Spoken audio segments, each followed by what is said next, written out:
Yes, people, what's happening? Welcome back to the channel and welcome to another live stream. And if somebody had sat me down at the start of the season and said we would have had Thomas Tuchel in charge, then he would have been replaced by Graham Potter, and then Graham Potter would subsequently be replaced by Frank Lampard to see the season out, I probably would have told you to go home, have a day off and just lie down for a little bit because it would have been utter nonsense. But here we are. This is what's happening. This is Chelsea Football Club, and Frank Lampard is back in charge for the remainder of the season as caretaker manager. He was unveiled today in front of the press, spoke very well in the press conference. We'll get into all of that. But, mate, we're not travelling. We haven't travelled back to 2020. This is happening. This is real. Frank Lampard is back in the Chelsea dugout.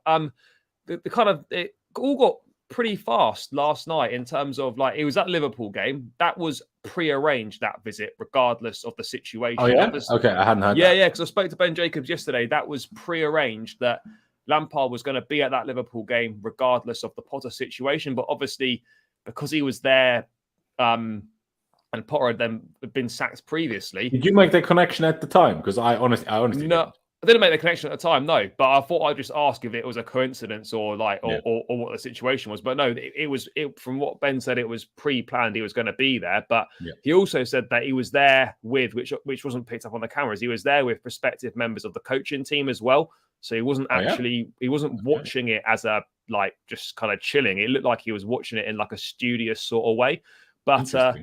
But yeah, I mean, obviously, mate, Lampard's back in. It's mad. I mean, what are your thoughts on it? When we first saw it, like kind of about 6:30 last night, I'm thinking, what, Frank Lampard in charge for Wolves? Nah, you're joking. Bro, you're saying we didn't travel back in time. I need someone to prove that to me. Because if we didn't go back in time, we must be living in some sort of alternate reality. Like, it's just, what? How? We sacked Lampard to get Tuchel. We sacked Tuchel to get Potter. Now we sacked Potter to get Lampard. What the flip? How is this even happening? I don't understand any of this, really.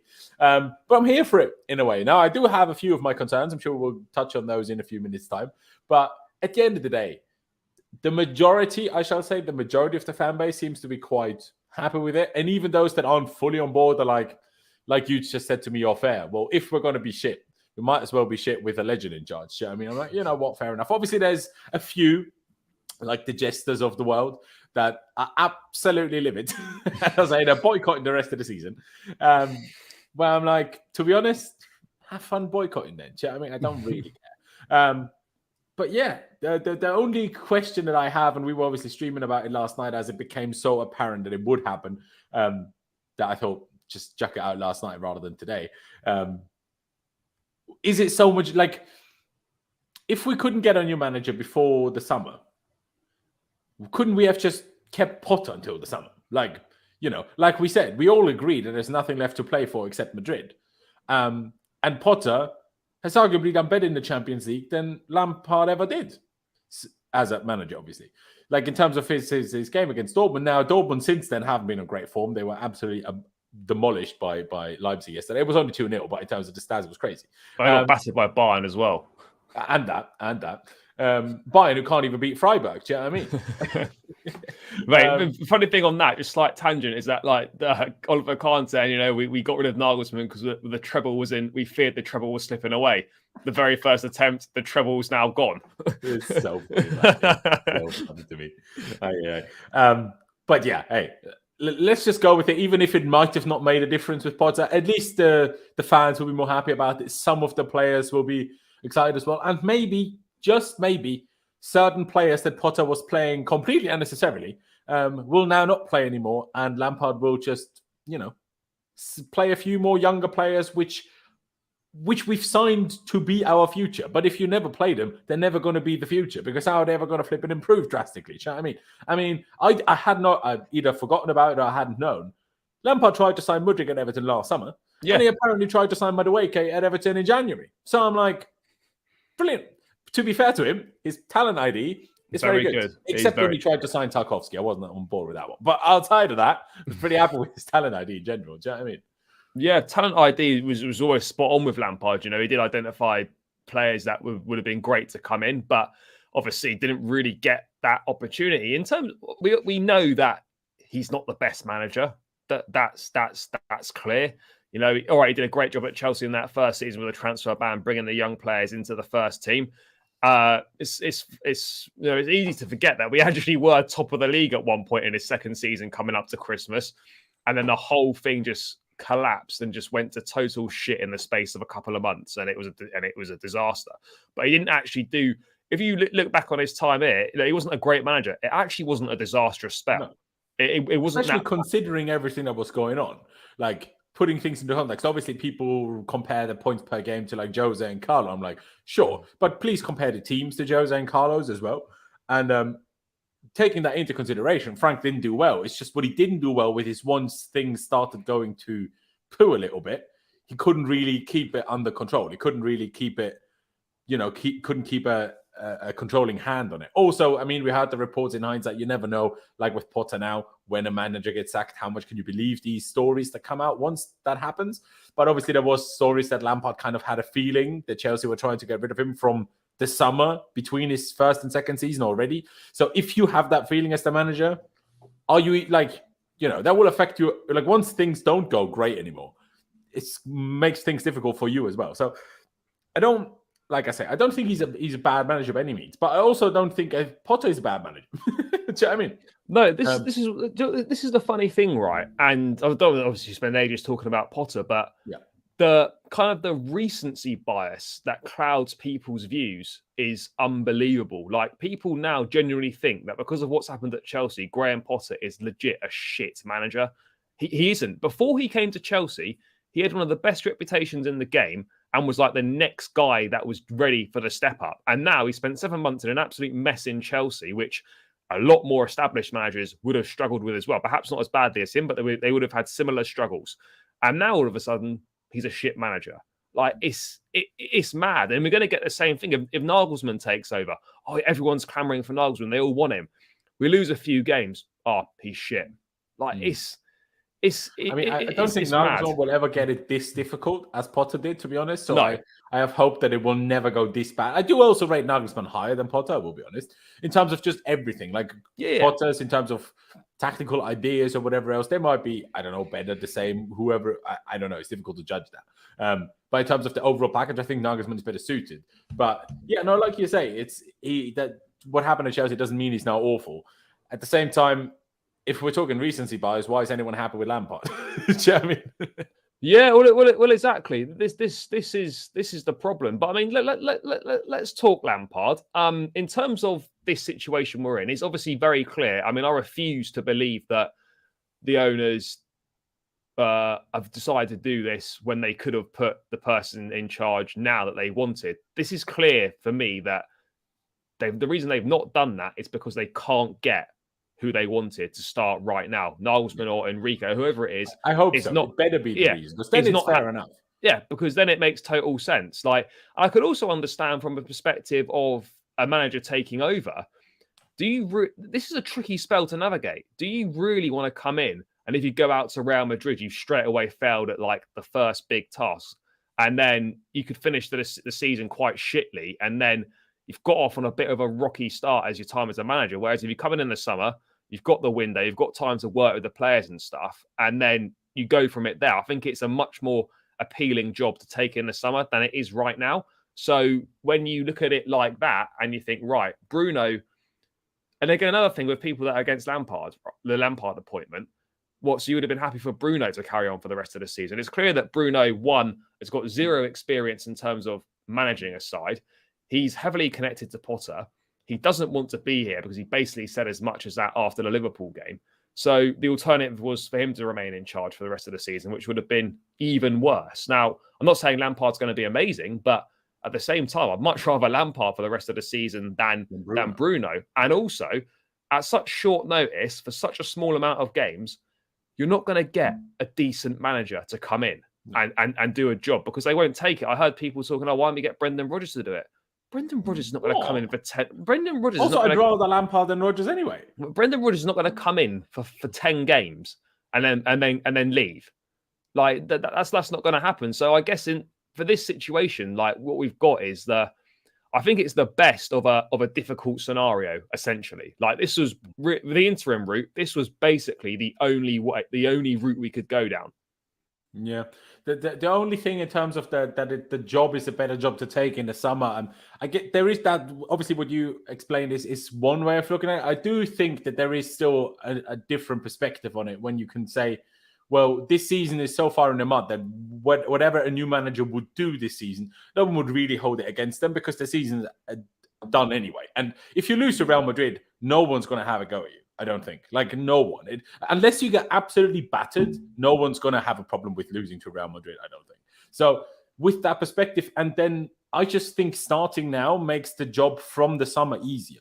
Just because, like, they can make certain decisions on, the ones where we're not sure, do they stay, do they go? The Ziyech, the Aubameyangs, the Aspies, we know they will leave. We know they should leave.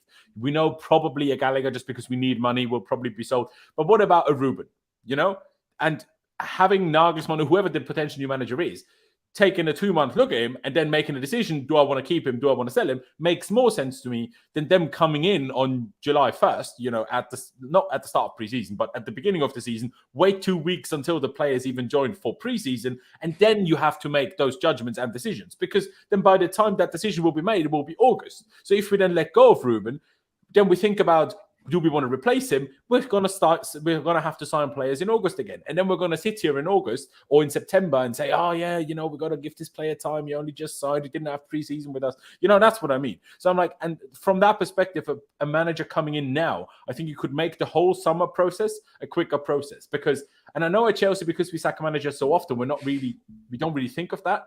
But I think it makes a big difference. Yes, it's better for a manager to take over in the summer than it is in September. Absolutely. But it's also not actually easy for a manager to take over at the start of a preseason, because preseason is a stressful time. Like, you need to look at all your players, you need to play friendlies, you need to make a decision on tactics. But first, you need to judge all your players to make a decision on what tactics you want to go with for the rest of the season. Now, obviously, a manager, especially if they know a few weeks and months in advance that they're going to take the job, they will be able to think about that for weeks and months in advance, sure. But a lot of it, they will only be able to really finalize once they see the players, once they see the capabilities of each player. And also, I guess, to some extent, in terms of what signings are possible. Now, maybe if we, say, agree something with Nagelsmann in the next couple of weeks, and then him and the ownership will stay in close contact between now and June, July, and already discuss signings for then. So then, obviously, it's a bit of a smoother transition. But I still think it would have been much better in an ideal world if the manager took over right now. Now, obviously, like you say, if Nagelsmann doesn't want that, I'm a little bit disappointed by that on the one hand, because I'm like, you were only at Bayern for not even 2 years. You don't need a break right now. If anything, in my opinion, he should have the ambition to be like, I'm going to take over right now. We beat Real Madrid and we might pay Bayern back in the semis. That's what I would have thought his thought process would be in this situation. The guy's 35. What's he needing a break for? I mean, it's not like he's 60. When I see what Carlo Ancelotti does, I'm not accepting Julian Nagelsmann needing a break. And that's why it's worrying because, or not worrying, but that's why I'm a little bit concerned, I suppose, or confused, because Enrique turned up with a whole presentation. And so I'm like, if they wanted Enrique, I cannot see how they wouldn't have just hired him on the spot.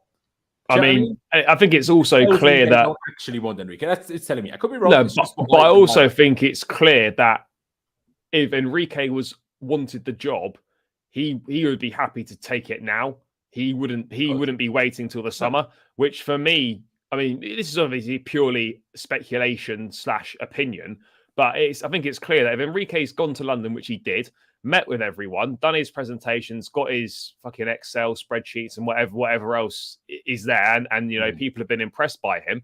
If he was the guy for the job, then I think he could easily be appointed that like before the end of the season to take over now. I suspect that, I'm not saying it's not going to be Enrique, because it still could be, but I suspect that they've not met Nagelsmann in person yet, and they want to speak to other candidates as well before making that final decision, which I get it. If they haven't met Nagelsmann in person, why not? I don't know what he's doing. I mean, Vivell and Bowley weren't at the game.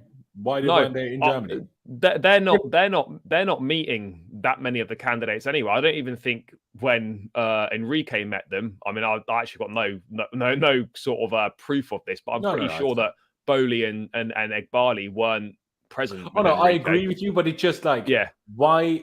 Stewart was there, Stanley was there at the game, but Vivell and Bowley weren't. Egbali was as well. So it's like, it just seems like a surprising coincidence, where I'm like, Yeah, maybe they weren't Germany. We don't know. They might have. Yeah, I'm not sure. But I think, look, for me, as far as the permanent manager is concerned, I'm not saying it's not going to be Enrique, because it could be once they've gone round the houses and made their final decision. I just feel that they want to take a little bit of extra time just to make sure they got this right, because the last appointment was so wrong. And if we're being honest, like, yes, a new manager coming in now would give a bit of a lift, but how much better would it really be? All we're playing for is that Real Madrid game anyway. And let's be honest, if Nagelsmann took over and he was here this weekend, he was here for Madrid, does that make us like a lot more likely to get past them than with Potter? Probably a little bit, but I don't think it. I don't think it like to Potter. Okay, yeah, I don't think it drastically improves our chances necessarily, because it's such little time to even work on the pitch of anything. I think the new manager, that's where you get a new manager bounce, right? Yeah, because a new manager wouldn't necessarily, because of right now, and because they're so much better, but a new manager that also is going to be here for now after the summer. I feel like the players would not only against Madrid, this won't matter, because against Madrid they will all try as hard as they can anyway. But for all the Prem games, I think even Lampard, as much as judging by the press conference, he's clearly good at what he does. In terms of, he's a good talker, he will get people on his side, absolutely.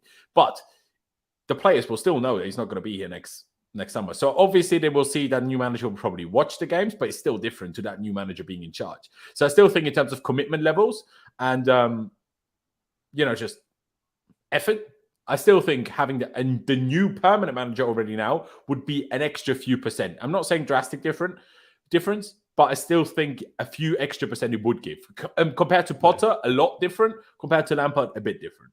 Yeah, I mean, let's talk Lampard now then. Obviously, did the press conference today. He spoke well. Before we get into that, how much difference do you think he can make in these last 10 games? Because the way I look at it is like, this is great from several perspectives. One, it fully unites what was a very divided fan base, with Graham Potter still here, or a very negative fan base with Potter still here. But do you think it really fully unites them?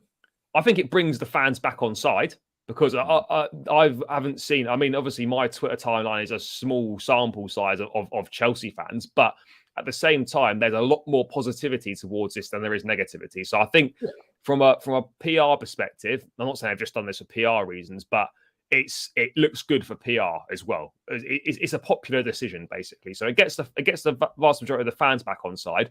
It's a club legend who will get instant respect, not because of his managerial achievements, but because of what he's done in the game. So rightly or wrongly, players are going to be more likely to listen to Lampard because of what he's done as a player, rather than listen to Potter for what he's done as a manager, if that makes sense. I don't necessarily agree with that, but he's going to instantly get that respect. He knows the club inside out, and it's a win-win situation. There's nothing to lose. For Lampard, he knows that, he's not going to get the job permanently in the summer, but it's an opportunity for him to kind of finish the Chelsea business that he didn't get to finish when he was in charge, kind of get to finish on a little bit of a high if he can. He gets to give the fans a proper send-off that he never got to do as a player or as a manager.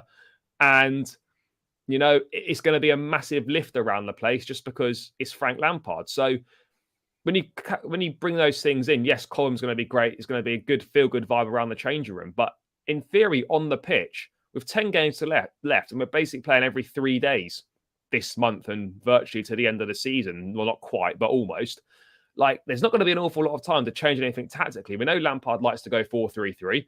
We don't necessarily go with that. It's more 3-4-3 or 3-5-2. We know Lampard likes wingers. Maybe we might see a bit more of Mudryk, a bit more of Madueke. But there's not going to be a lot of time for him to really make any big tactical changes to this team. No, there is. It's also going to be super interesting, like, how does he approach it, right? Because obviously last time he was here, yes, he liked the 4-3-3.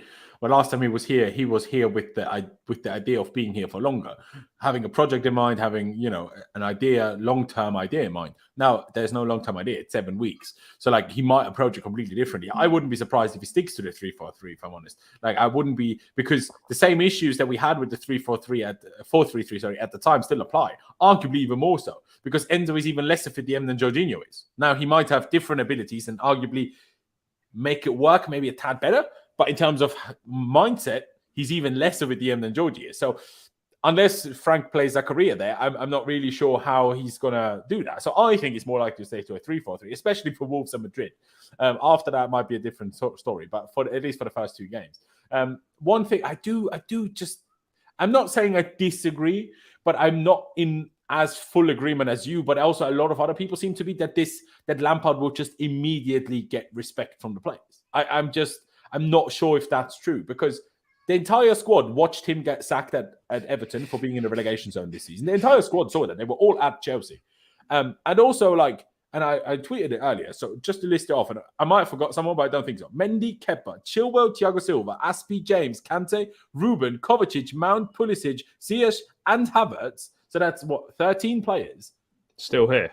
All watched him collapse in January of 2021. They were all here. They were all part of those people that didn't listen to him anymore. Why would they not listen to him 2 years and 2 months ago, but now they will? That's what I'm not sure about. Now, you might be right, and they might do, but how can we be sure that they all will? Now, obviously, your Mounts, your Chilis, your Thiago Silvas, your Mendy's will, but I don't know if Kovacic will. I don't know if Havertz will. I don't know if... who else is a good example? I don't know if Pulisic will. I don't know if... I mean, Kante listens to everyone, I think. Yeah. but Kante doesn't need to listen to anyone because he's so good. Also true. Yeah. Also true. You get where I'm coming from, right? Yeah. Like, why can we be sure? Like, I think people with their reaction to this happening is like, it's a Chelsea legend, it's great. I'm like, well, yeah. If Lampard had never been at Chelsea before, or if it was more than 2 years ago, I would 1,000,000% agree with that sentiment. But I think it's not just the Chelsea legends, it's also our ex-manager from 2 years ago. Yeah. Who we all agreed on wasn't anywhere near good enough, including the players. Well, he's not good enough now. He's not good enough. Giving me a few doubts. That's all I'm saying. He's not good enough now either. I think everyone's fully aware of that he's not good enough now.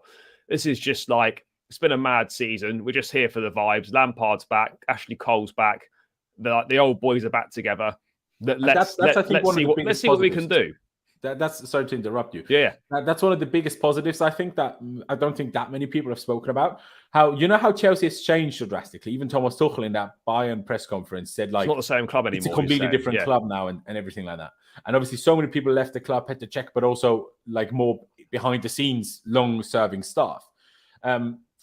Under now Bowley, bringing the Lampards, Ashley Cole, even Joe Edwards, potentially John Terry is around the place anyway, but still, bringing those people in can only be beneficial into making sure also under Bowley we remain somewhat close to what Chelsea was before, because they're good bits, they're important bits. Now, obviously, some things had to be changed anyway, and some things were always naturally going to change, making it, a bit more up to date, more modern. New American owner is going to be different to a Russian owner. It's just what it is, right? But I still think that can be a big benefit that they bring this, teach Bowley and co. This what Chelsea is, and Potter obviously did the complete opposite. Potter, if anything, told them what the complete opposite of what we are in a way. But because Potter also had to learn, I don't want to hold that against Potter. I think it's natural. How can you know? He's just turned up here. How could he have known beforehand? But Lampard does. Ashley Cole does. Maybe John Terry, they do. Not maybe John Terry does, but maybe he will be involved. Therefore, So I think that's a big benefit that I think not even too many people have spoken about. And that's a benefit that I think, in my opinion, arguably the biggest benefit of all of it is that. Yeah, I would agree. People that know the club inside out, and one thing's for sure is that people will get, players won't be allowed to drop any kind of levels of performance, because I'm not saying that Potter didn't demand the utmost, but I think Lampard demanding it is going to get more out of the players, just because of kind of particularly the younger players, the guys that when they were growing up looked up to him. I'm not necessarily saying the older ones necessarily, but the people like your Mudriks, your Maduekes, they would have grown up idolizing Frank Lampard, and I think that does count for a lot in a dressing room, despite whether you're a manager or not. I mean, look, like, mate, if we were playing football and like Zidane suddenly came in as the manager, he could be a shit manager because it's Zidane. You just listen because of what he's done.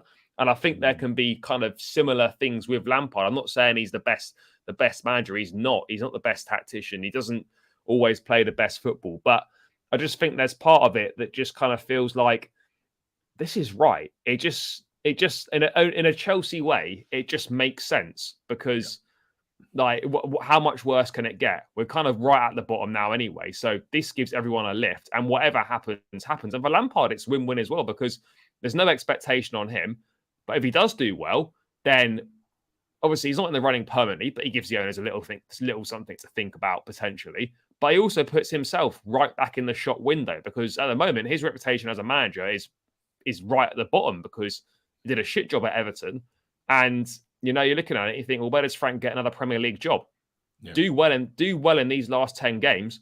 You've got Leicester available, you've got Crystal Palace available. There might be more Prem jobs available in the summer. So, it's a massive opportunity for him as well. So whilst it's kind of like there's no pressure on him, do well, and you could get a job out of it somewhere else. For sure. Yeah, exactly. I think it's a good point. And I think maybe I'm doing his loyalty to Chelsea a little bit of a disservice, but this Liverpool game was the first time he's been back to Stamford Bridge since we sacked him. So, I think him taking this job had more to do with the personal benefit he gets out of it rather than, let me save Chelsea. Personally, like I say, maybe I'm doing his loyalty a bit of a disservice, but I just think he has more benefit from, like you just talked about, in terms of putting himself in the shop window for potential new jobs in the summer, more so than that he thinks he can now save Chelsea so drastically. I think, but like I said, I could be wrong on that. Yeah, I mean, I think because he loves the club so much, he wants to help out. I don't think obviously, like, no matter how good or shit you are as a manager, you're always going to have that self-belief. Otherwise, what's the point? Like, he's going to believe that he can make a difference and he can kind of turn this round as best of possible. But I think he's fully aware at the same time that he's coming into a difficult situation. He knows the club. He knows this is not easy. And he's going to give it his best. And if it works out well for him, then great. His reputation is kind of perhaps slightly enhanced. And if it doesn't work out, well, thanks for stepping in and trying your best to save the club. And no harm's done from a Chelsea perspective. But I mean, tactically and stuff, mate, what do you think we can expect from Frank? Because as we discussed, we know things are different from when he was previously here. One, he's not the permanent manager. Two, we've hardly got any time to kind of make any differences. One thing that he did do was play young players. Now you can play devil's advocate and be like, oh, we only did that because we had a transfer ban. How many of those guys have actually played if he was able to go and sign players? We'll never know that. But it's a valid point, but we will never know that. Yeah. I think this can be obviously a plus for Mason Mount. We know that. It's been a very difficult season for him. Frank Lampard loves him, said as much in the press conference. He knows exactly what he gets from Mason. So we could maybe see him feature a bit more. I think it's great for the likes of Mudryk, Madueke, Chukwuemeka. There's no reason, other than maybe Real Madrid, there's no reason not to give the young guys a decent run in the team. Do you expect to see a lot more of the younger players? I mean, a lot of these players are pretty young now anyway because of the recruitment model we're going for. But do you expect to see players that have been on the fringes start a lot more regularly now?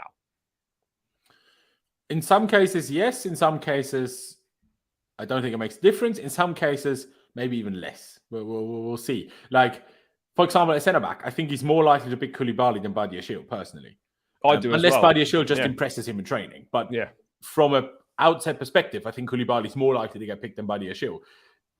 Say in the back four, obviously. In the back three, it's more positionally dependent, right? But yeah, I think you mentioned some good names. I'm not as sure of with Madueke. I know he wanted to sign him in January for Everton, but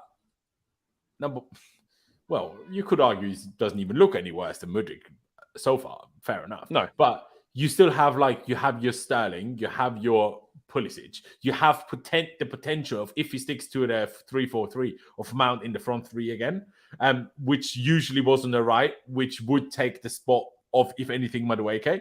So I'm not as sure about Madueke. And Chukwuemeka, I'm like, sure, in an ideal world, but instead of who, right? Like, when I think about that. Well, this is the point. This is a fair point. Like, it's all very well saying these names, but when you actually sort of kind of take a moment to think about it, who are these guys actually going to play instead of? Is Chukwuemeka really going to start in a pivot if we go over three ahead of Kante? I don't think he plays a pivot, No, but is he really going to start in I mean Chukwuemeka. No. I don't think he's a pivot player. No, I don't think he is either. But is he going to, even a 3-4-3, he's not going to start ahead of Kante, Kovacic, or Enzo. And he's not going to start in the front three above all. And he's not really going to start in the front three either. So where does he play? I could see him be used as a sub if we play a 4-3-3. Then I could see him as a sub for the 8 positions. That I could see.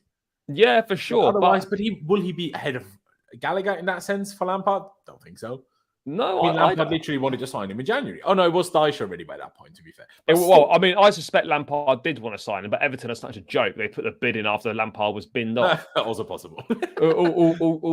also very possible. But I mean, you see, like Lampard's going to have players that he prefers, but I think he's going to really enjoy getting the opportunity to work with a very, very good set of players. But I mean, an interesting one in goal, for example, mate. We know Lampard didn't like Kepa. I'm not saying as in hated him as in they don't get on, but like he didn't want him as goalkeeper. No. That's why we signed Mendy, because Lampard didn't think Kepa was good enough. And it's interesting now because Kepa's confidence, Kepa has probably changed as a man completely in that in that time period. And also his confidence levels have changed completely. I know he still made mistakes, a couple of them for us, I'm aware. But still, it's very different to Kepa under Lampard, right?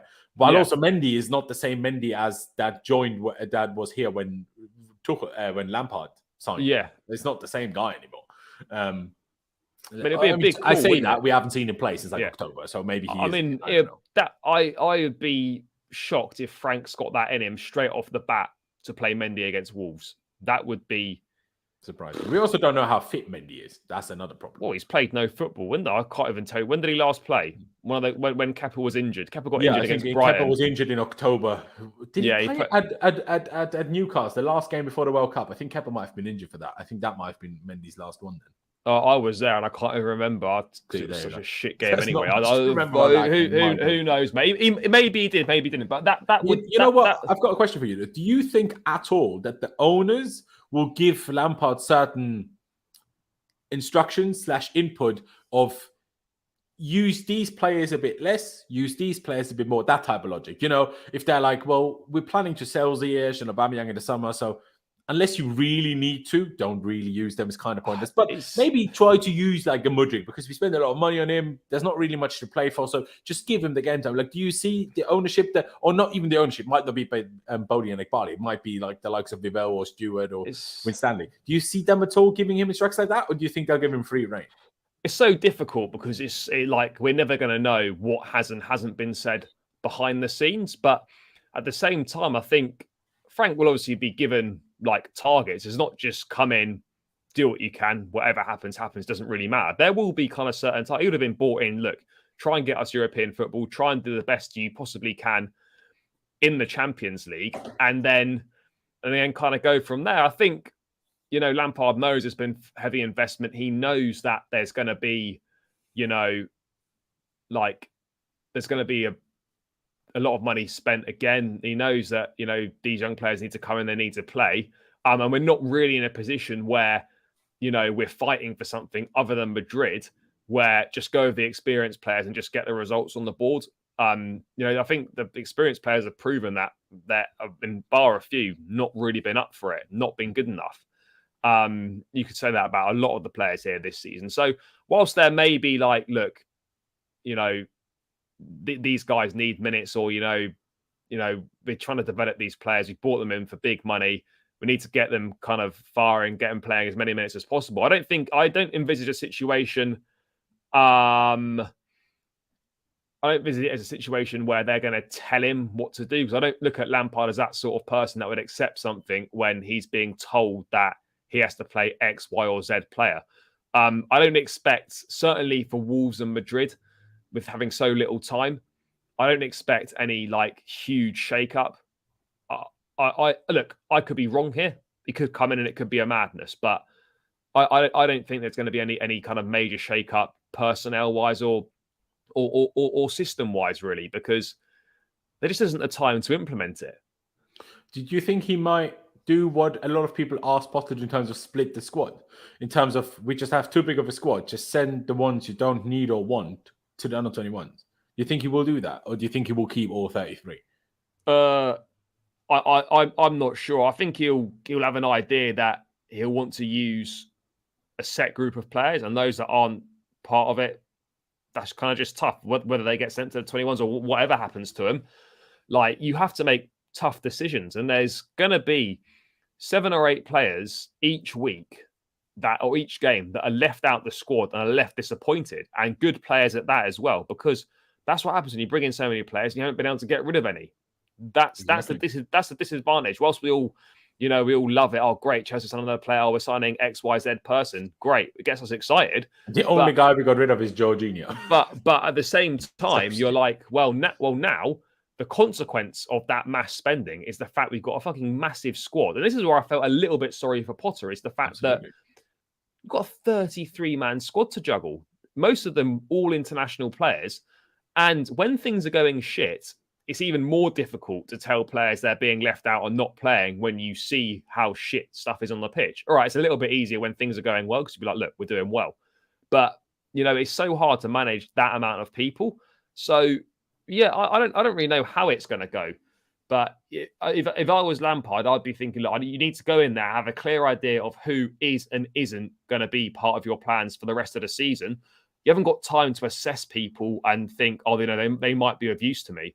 You've got to know that going in straight away, who you are and aren't going to use. There's no time to think, oh, maybe I'll bring Ziyech and give him a second chance. Like that, there isn't the time for that. You say that, in the press conference, he said everyone gets a clean slate. So that's why I'm like, yeah, but I mean, is he really going to come out in a press conference and publicly say, like, look, some managers might, but I don't think Lampard will be like, look, this is not a clean slate for everyone. Say that publicly. Yeah. But I don't know. I mean, it is interesting. I mean, mate, I know it's quite a tricky question, but do you think Lampard can get us European football? See, I just opened the table, and I haven't looked at the table in detail in many a months because we've been awful. Probably a good thing not to look at that table. No, exactly that. So, like, off top 4, we're obviously way too far away. Like, we're 14 points off that. There's no chance. No, it's not happening. But of 6th, we're only 7 points of 6th. And we're playing a lot of the teams above us. Yeah. Now, Brighton have 2 games in hand on us. So it could, instead of 6, that could be 4 points more because Spurs in 5th have 4 points more than Brighton, which will make it 11 points, which that would already be too much. But so maybe that's already difficult, which means it's more likely 7th than 6th. And then it becomes a question, would I rather Conference League or nothing? Is 7th definitely Conference League? I think so. Or didn't you get one more space if the winners of the Carabao Cup are in the Champions League anyway? And then the runners up could all... Right? The cup winners go Europa League. You mean the actual cup winners are already in the top 4? Yeah, that's what I mean. Yeah, so does an extra space then go down? That's why it drops down one, but does it drop down for both cups? Oh, I don't know. I think by originally it's 4 Champions League. Yeah, 5 and 6 in Europa. And then 7, both 8. cup winners get Europa League. Yeah. And then 6th gets Conference League. But the thing is, maybe it goes down, but I've never heard of 3 English clubs in the Europa League. I've never heard of that. I guess that have happened. So therefore, it makes me think it can't be. Right? Maybe is it then 2 in the Conference League? I don't know. I'm not sure. I'm not sure either. I thought it was only 1 in the I don't watch any. That's what I'm saying. But I'm pretty sure West Ham were the only English team in the Conference League this season. Exactly. So, but there was only 2 in the Europa League, though, not 3, right? Who would have been? United? Yeah, I don't know. It could be Brighton or Brentford. Arsenal, United and Arsenal. I don't think anyone else. So it's 2. Yeah.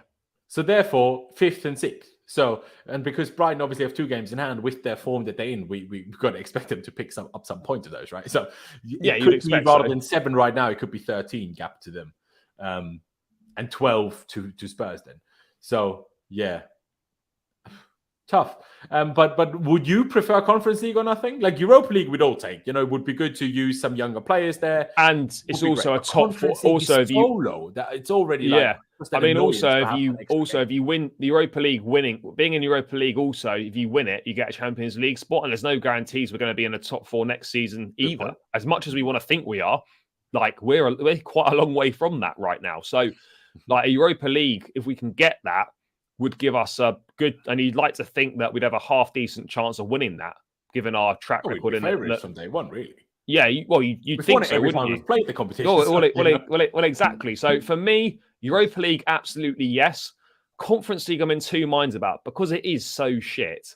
It's the worst. Like you play on Thursday night, same as Europa League, but you're just like shoved The away. Youth League is arguably at a higher level. Yeah, you're shoved away in the Conference League. Like we have away days, like God knows where, and you're playing teams. No disrespect, that are so shit. Yeah. I mean, hey, as away days, I reckon it's going to be brilliant because you're going to go to places that you never thought you'd go, and it might away day to Cyprus. Who knows? But like you get like in September, cheeky away day in Cyprus, a couple of set days in the sun.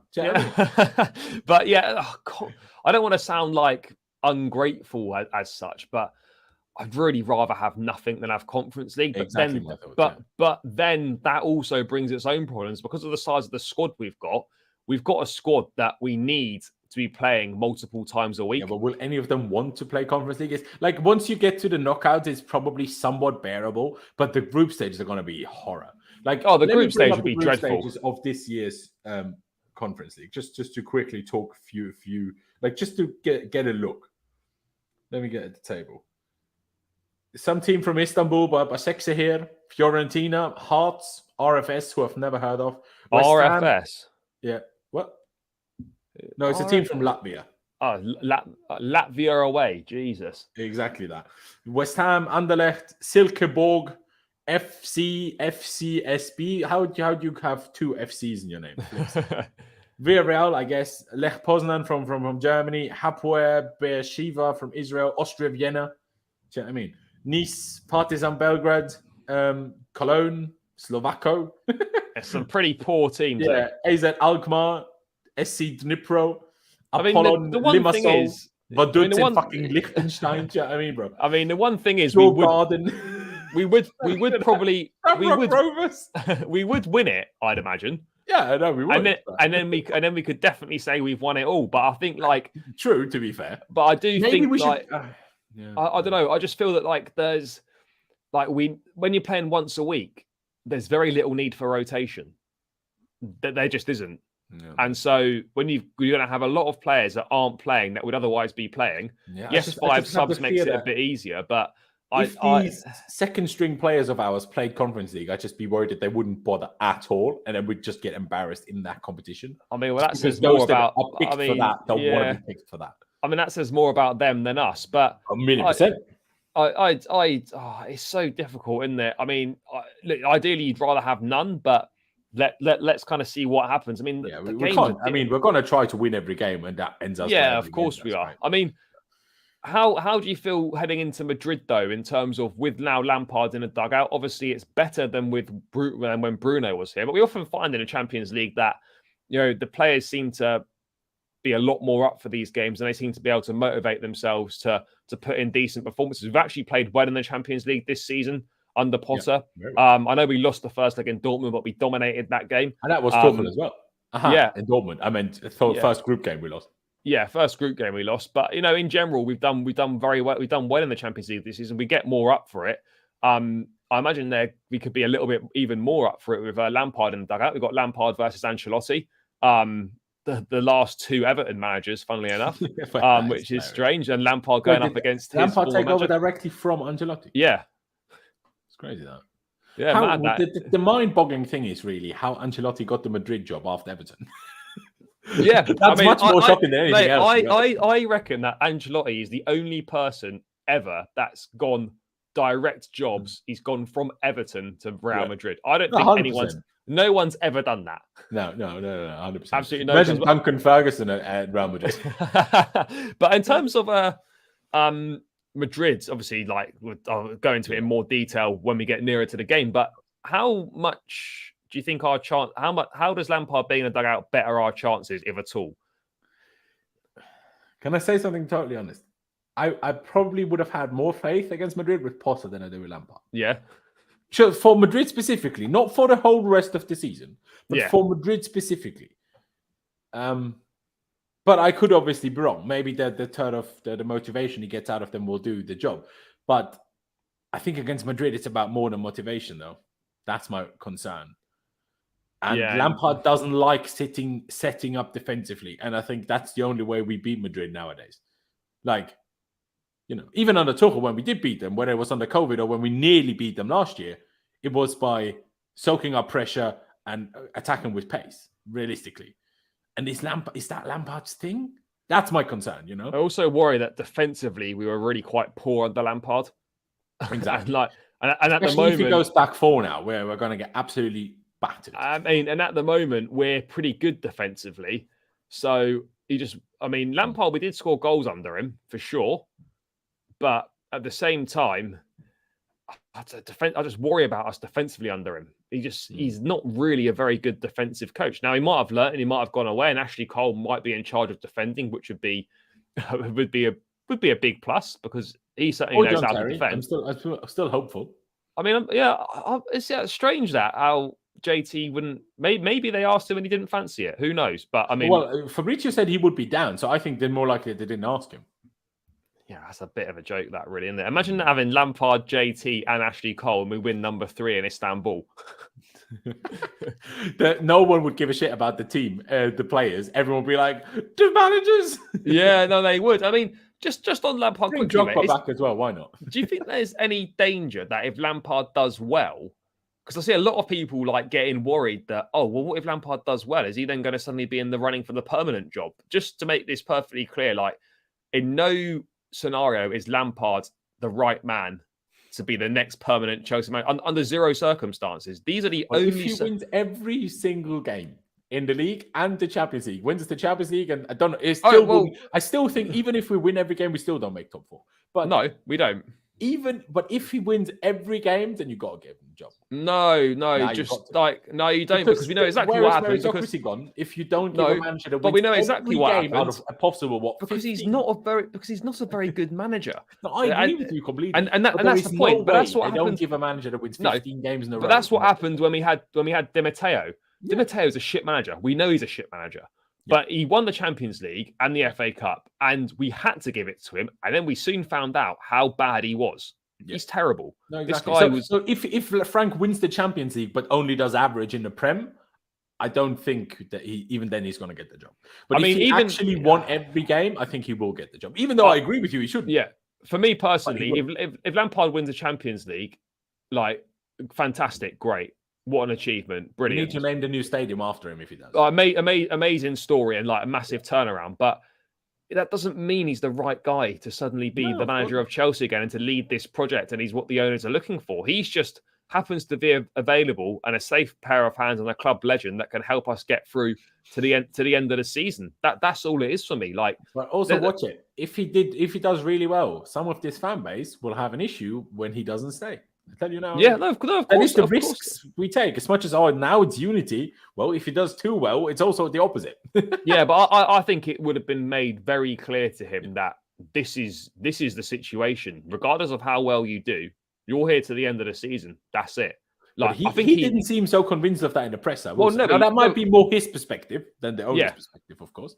But he didn't want to rule it out. That's for sure. No, his perspective, he didn't want to rule it out. But I think from when the owners are coming from, it's very clear. This is not like some sort of trial for Lampard. And if you do well, you get the job. This is very sort of strict set of circumstances that you're here to the end of the season. Do what you can.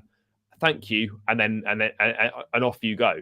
Like that's that. And I don't think like. Do you honestly think that if Lampard lifted the Champions League, there was a pre-agreement in place with Nagelsmann or Enrique, and they just go, actually, by the way, guys, that pre-agreement, forget about it. Yeah. I mean, if a pre-agreement is signed, then we're probably legally obliged. But yeah. Also, let's be honest now, we're talking like this. Lampard is not going to win every game. Oh, no, he's not. And let's be honest. We're not gonna win.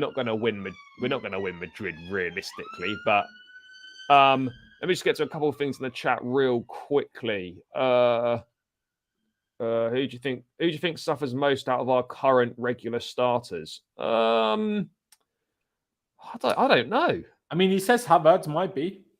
Havertz maybe, but we haven't really got. I still don't see Frank using Aubameyang either, if I'm honest. No, I don't see Aubameyang being used. I suspect Havertz will probably be okay. We haven't got anyone else to use. That's the thing. Unless he uses Aubameyang, and even then, if you put Aubameyang on the bench, he's 33 and hasn't played in months. He's not going to be fit to play more than an hour. So you need to replace him with someone anyway. I mean, I don't look at anyone and think Kepa. I guess no, Kepa is maybe Kepa, but again, I don't think. That's a massive call to make. Cucurella, don't think he will play another game. I don't know. To be honest, there's not actually that many that I think that are banging trouble. that have been playing loads this season and then are suddenly going to be out of the team. I don't really see it. No. Why are we taking so long with this manager report? It's been 2 managers. In my opinion, we need a pre-agreement with. No, I don't think I agree with the last we bit. do need to get a pre-agreement, because as soon as you then, because we know that Nagelsmann is going to be wanted by Madrid, we know he's going to be wanted by PSG. Are Maybe either Liverpool? of those clubs, maybe Liverpool? I mean, are either a PSG and Madrid more attractive than Chelsea? I don't care how attractive this project Madrid is. Real Madrid is Real Madrid, and if you get the call from them, you go there. It's one of the very few teams that you do not say no to. Yeah. We might beat PSG to it in terms of attractiveness. Yeah, I'd back us to beat PSG to it, but in terms of like if it was Chelsea met Real Madrid, mate, we're struggling. No chance. We got no chance. We haven't got a chance. I agree with Aaron. We need a pre-agreement, but also Aaron, why you got a picture of Camp Nou as your Abbey? Like, what is that? Is that Camp Nou? Yeah, it's definitely Camp Nou. That's poor. That's a bit poor. I know you probably went to Barcelona on a trip and did the stadium tour, but like, don't use it as your Abbey. To be fair, mate, I've got a Ronaldinho Barca shirt and it is class. But yeah, I've got a Messi Barca shirt. Yeah, but, it is what it is. I've also I did the same thing. I was in Barcelona. Yeah. I did the stadium Yeah, tour. mate, I didn't go to a game other than the Chelsea one. Yeah, I mean, I've got a Messi PSG shirt as well. No shame. I mean, really? I don't know. Yeah, I mean, I haven't bought myself around to getting an Al Nassr shirt yet. I'm not sure I can quite. I'm not sure I can. Not sure I can do that. No, maybe not. Can I ask you one last thing before we move on to other questions? Yeah. You know how, because we're now taking until the summer, I think we both agree that means it's very unlikely to be Enrique now, because otherwise, why not just hire him right now? Yeah, I would presume so. Yeah. But again, this is Chelsea. This is an exhaustive process, which is the terminology as they like to put it. And I mean, it would be very Chelsea to do an exhaustive process and then just end up appointing the man they spoke to right at the start of said process. I mean, it would seem clear that it's perhaps that they're not fully convinced on Enrique right now, because if you were, to me, he'd be keen to take it right now. So they're obviously not keen on him, or he's not the preferred candidate. They're waiting to hear back from Nagelsmann, meet him in person. And they obviously want to speak to other candidates as well. I mean, talks of Pochettino, Ruben Amorim, even as far as Oliver Glasner at Frankfurt. There's like a lot of people they're looking to speak to, but I just feel that, as I said, that's what I was getting at though. Like, now that we're waiting until the summer, do you think that opens up the possibility that we are trying to go for someone that's currently in a job? But then you think about who's currently in the whole thing. Is that? But then you think about who's currently in a job. Amorim is the only one that would come to Chelsea. You look at Amorim. I don't think like Glasner has obviously been talked about a couple of times. He's in a job, but I mean Amorim and Oliver Glasner, out of the names that have been kind of touched on, he's probably going to go to Brazil, isn't he? But like you look at the names that are in jobs, and you really only think Amorim that's been seriously talked about for the Chelsea job would be the only one in a job that. But would it shock me if Bowley and co went for Amorim? Wouldn't shock me at all. Wouldn't shock me either. Now that they've waited until the summer. No, I think there's a hint of them doing that in there. Yeah, I mean, there's one thing that I think's clear is that we're not getting a big name manager. It's going to be a up and coming young manager with a reputation. Yeah, I mean, Nagelsmann is kind of a big name, I think. But no, but he's still like in terms of like a coveted CV. Been in the game for a number of years. I mean, Enrique, I see a lot of people wanting him. My concern about him is that he's not managed in club football for 6 years. That's one issue. Second issue is that he was shit at Roma. Yes, that was a long time ago. But then it's very hard to judge someone's managerial capabilities when they manage clubs for 5 years. So we have to judge by what's a long time ago. And there's also what I would say, it's very hard to judge someone's managerial capabilities when winning trophies with the best Barcelona team ever and having Messi, Suarez, and Neymar up front. That doesn't give an accurate indication of how good a manager is. So we don't. People like to harp on about the first 100 games were better than Pep's, which is true, but they still won the same shit. So but even still, it is true. But look at the next 100. Yeah, conveniently left out. Like, and because we're not hiring a manager for 100 games, ladies and gentlemen, we're trying to hire him for a bit longer than that. So any stats for 100 games, well, they mean fuck all to me. What is that? What am I supposed to do with that information? Yeah, well, exactly. But I just look at him and I just think I'm not convinced on him. Yes, he's I like good. him, but I like him as a person. Fears that it's not quite going to work. I mean, yeah, I do as well. I've got a few reservations on him. I don't think he was particularly good as Spain manager either. It's just aimless passing, lots of passing, not really going anywhere. I don't want to be watching. I don't want to be watching just passing football under Enrique with the players we've got. It's just, it just isn't it. It just isn't it at all. Last thing to round out, mate. What do you think of how this whole process has been handled so far? Because it's coming for criticism from some sections of this fan base. It's coming from criticism from pundits. I mean, everyone that's not Chelsea is ridiculing us for this. Yeah, but basically, I mean, what do you think of how this process has been handled so far? Because to me, it's clear that sacking Potter wasn't part of the plan. We don't really have a ready-made plan ready-made plan set to go after Potter's sacking. This wasn't just a spur of the moment sacking. This would have been thought about for a few weeks before. But even then, we still didn't have a ready-made solution to that issue. It's now clear that we probably thought, right, a couple of managers are out of jobs. It'll be easy to get them to come and take over. It hasn't proved easy to do that. So I think this is proving a lot harder. You think that was the issue? Maybe with Nagelsmann because he lost his job so recently. But I still don't think if they wanted the man right now for this Wolves game, they would have been able to do that. We could find someone, yeah. Yeah. Like if they wanted Enrique would have, I think, happily been in charge for Wolves. Now, I understand that they want to do it right and want to look at all their backgrounds. Like, okay, what did go wrong for Enrique after a season and a half at Barca? What was exactly the reason why Bayern sacked Nagelsmann? I'm not sure who they're going to ask about this to get a truthful answer, because if you ask the Bayern hierarchy, well, they're not going to tell you the truth. If you ask Nagelsmann and his people, well, they're not going to tell you the truth either. So who are you going to ask?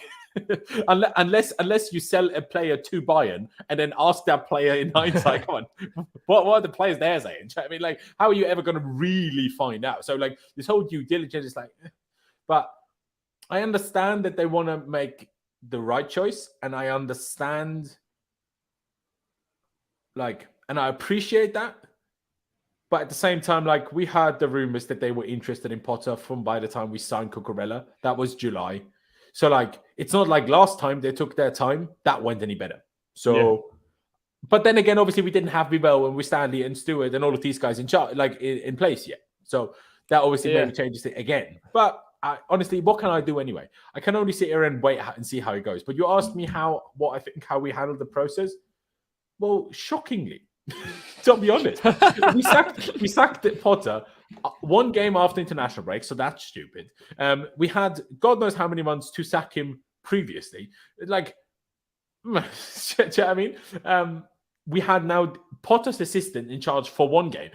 As if we couldn't have had Lampard in time for Liverpool as well, if we wanted to. Do you know what I mean? So they didn't even think of Lampard beforehand either. They put Bruno in charge. Then Bruno told them, actually, I don't really want to do this for any longer. Because I think what the idea was is keep Bruno for a week or two.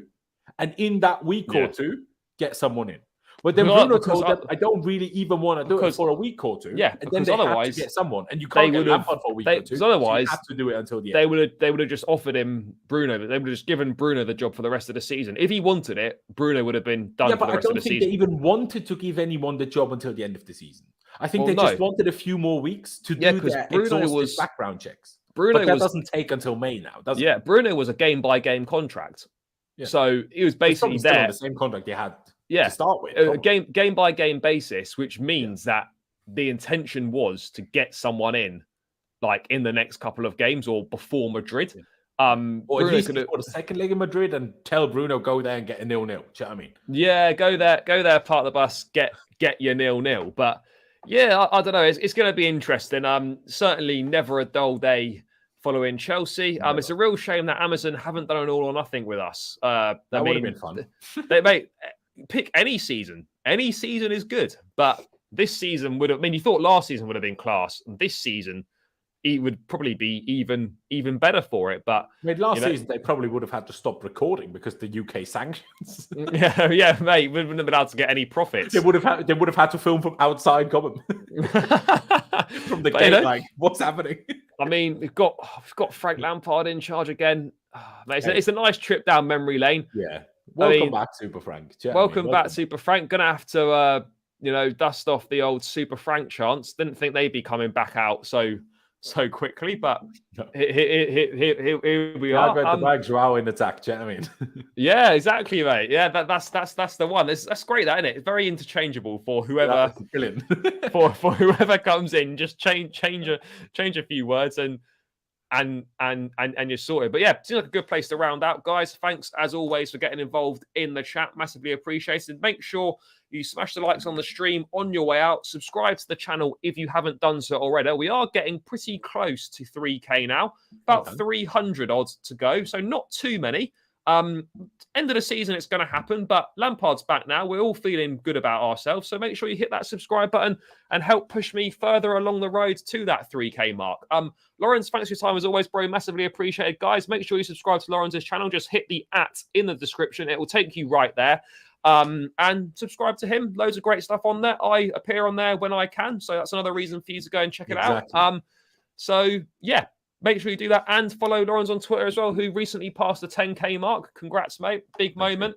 And it's also linked in the description and is on the screen name as well. So make sure you check all of those things out. Guys, I'll be back tomorrow with the lads from Talking Wolves for a preview for the Wolves game, the Wolverhampton perspective. So make sure you tune in for that. Not sure when that's dropping yet. Sometime tomorrow afternoon/evening. So stay tuned for that one. But until then, guys, take care and up the shells.